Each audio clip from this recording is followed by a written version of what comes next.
తాకట్లో ఉన్న మీ బంగారాన్ని విడిపించి ఆ రోజు ఆన్లైన్ రేటుకి కొంటాం. Sharma gold company.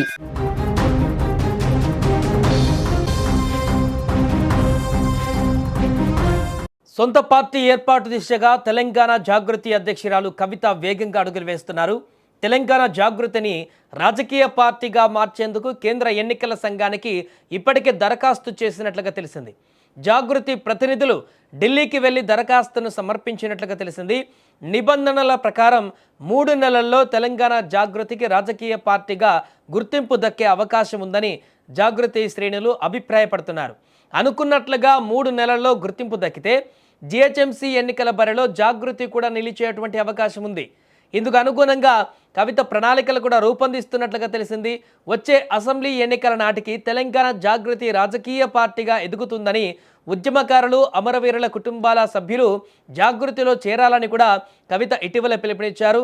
ఎప్పుడైతే బీఆర్ఎస్ పార్టీ నుంచి బయటకు వెళ్లారో కవిత, అప్పుడే తెలంగాణ జాగృతికి సంబంధించినటువంటి కార్యాచరణను కూడా ప్రకటించారు.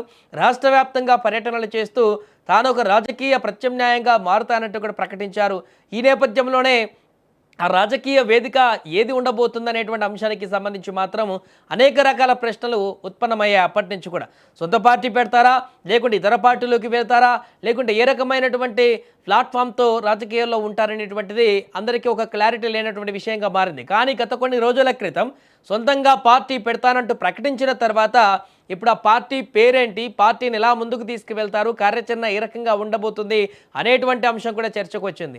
సో దానికి సంబంధించే తాజాగా ఎన్నికల సంఘానికి కూడా జాగృతి రాజకీయ పార్టీగా ఎదుగుదలకు సంబంధించినటువంటి దాన్ని గుర్తించాలంటూ కూడా ఎన్నికల సంఘానికి లెటర్ రాసినట్టుగా తెలుస్తుంది. అంటే దీని ప్రకారం వ్యూహాత్మకంగా కవిత అడుగులు వేస్తున్నట్టుగా కనపడుతుంది.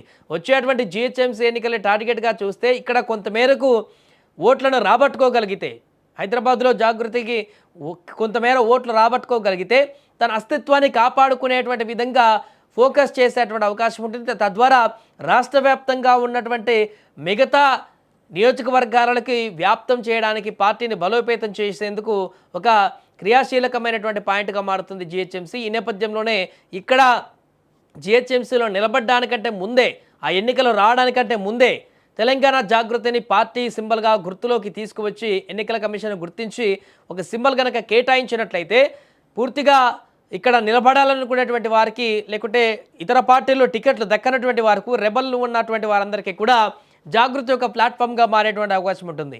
దీన్నే ఇప్పుడు అవకాశంగా తీసుకొని కవిత ఈ పార్టీ ద్వారా బలోపేతం చేసి ఎంతో కొంతమందికి 10-15 మంది సీట్లు గెలిచినా కూడా కొంతమేరకు బలోపేతం చేసేటువంటి అవకాశం ఉంటుంది. కాబట్టి ఏదేమైనా కూడా జిహెచ్ఎంసీ అస్త్రంగా ఈ యొక్క పార్టీని బలోపేతం చేసేందుకైతే కసరత్తు చేస్తున్నట్టుగా కనపడుతుంది. దీనికి సంబంధించి ఎన్నికల సంఘానికి కూడా లెటర్ రాసినట్టుగా కనపడుతుంది.